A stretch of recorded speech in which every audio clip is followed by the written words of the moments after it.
2019 marks a century since the 18th Amendment was ratified. That amendment banned the manufacturing and sale of intoxicating beverages across the nation. But had it not been repealed 14 years later, would cities such as Wichita Falls be able to thrive, or would they all run dry? 1, 2, 3.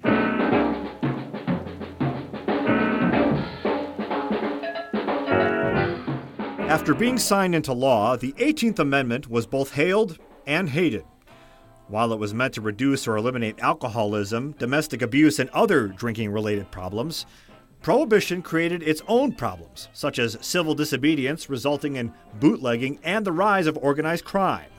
Many underground private brewers and consumers were killed or poisoned, making their own unrefined white lightning.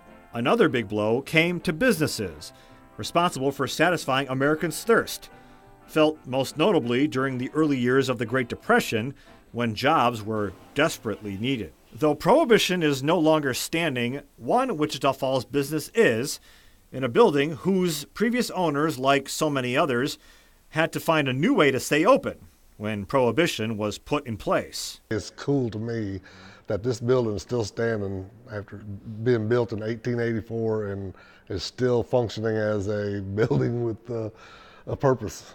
When Hook and Ladder Wine and Coffee co-owner Bill Weskey was looking at setting up shop, he had no idea of the building's history. This building had been a saloon for most of its life prior to 1920, and then when that happened, they had to adjust and do what they had to do to still survive in this building, so they turned it into a meat market.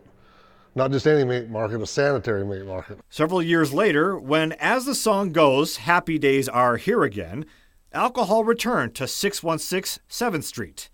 According to the latest numbers from the Texas Alcoholic Beverage Commission, had alcohol not been made legal again, the state would be missing out on more than $9.4 million in tax collections on distilled spirits. For wine, that comes to more than $1.7 million. On a local level, mixed beverage sales taxes for Wichita Falls come to more than $313,000. They go into our general fund, so they help the city's general operations like providing police and fire protection, providing streets, roads, and services. Without those funds, Wichitans' bank accounts would be smaller. We would have to shift to property taxpayers if we weren't receiving that money from mixed beverage tax. And the revenue stream from sales taxes on retail sales of alcohol is even more significant.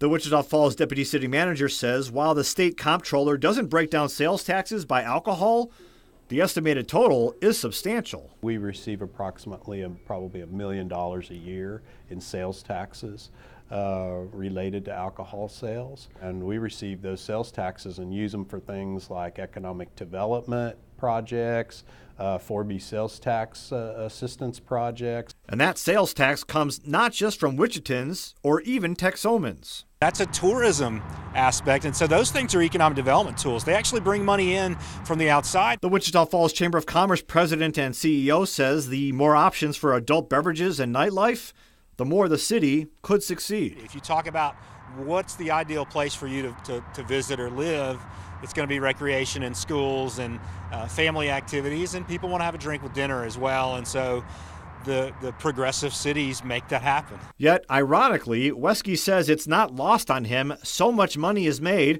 on what so many during Prohibition and now are addicted to. There's a fine mixture of how you have to do this. There's laws and rules we have to watch, go by and watch, and making sure they're old enough, making sure we don't overserve. However, as to the chances of Prohibition ever making a comeback, Weskey puts the odds at slim and none. In this day and time, if they tried to do something like that, it would almost be unheard of. But if teetotaling was to ever be enforced again, Weskey would never be thirsty. Tea. I like tea.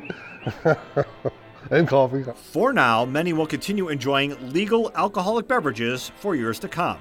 And Weskey, like other alcohol-based business owners, will drink to that.